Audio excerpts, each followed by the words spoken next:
So, good morning everyone. My name is Binsmar O. Agapay. I discuss a topic about source of related literature and studies. So, the source of related literature and studies may include the following. Number 1, books, encyclopedias, almanacs, and other similar reference. So, in number 1 is common about literature kanang mga books, any type of books na makagather of lain nga information. So the second is articles published in professional journals, magazines, periodicals, newspaper, and other publication. Then the second is talk about mga mabasa nato, like ang mga journal na gisuwat sa mga journalist, mga magazine, and a old version na a newspaper and other publication na maka-give sa ato ng lain nga information. And the third is manuscript, monographs,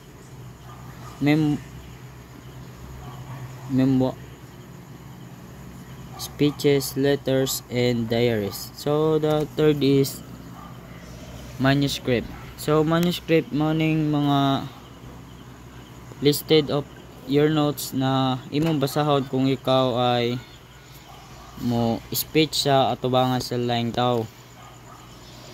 Then mga letters, diaries, morning common sa mga teenagers, mga diaries morning list sa ilang mga ganap sa buhay. Then number 4 is unpublished and dissertation. And the fifth one, the constitution and laws and statutes of the land. Number 6, bulletins, circulars, and other emanating from government offices and departments, especially from the Office of President of the Philippines and Department of Education, Cultures, and Sports. So and the number 6 in more on government. Then the 70 records of school, publics, and privates, especially reports of their activity.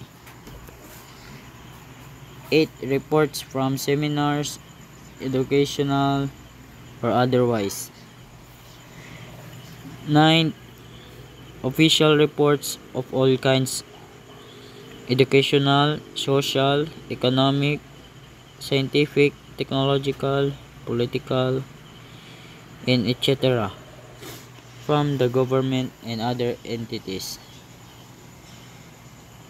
So let's talk about where to locate the source of related literature and studies. So generally, the source of related literature and studies are located in the following places. So dire na to makitaan kung asa dapit na to makuha ang mga information, asa sila pwede nimo makitaan. So first is libraries, either government, schools, or private libraries.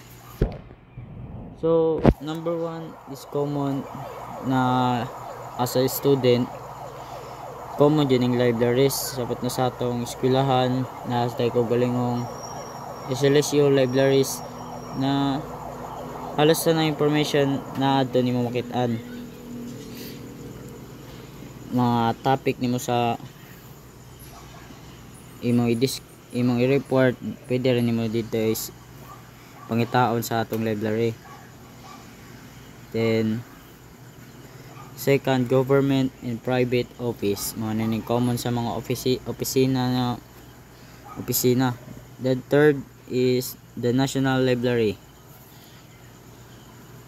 Fourth, the library of the Department of Education, Cultures, and Sports.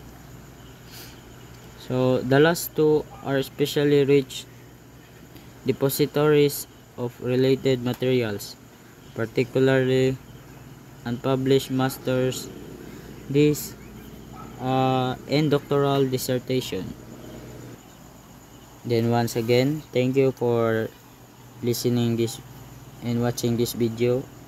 I'm Bensmar Agafay. Thank you again.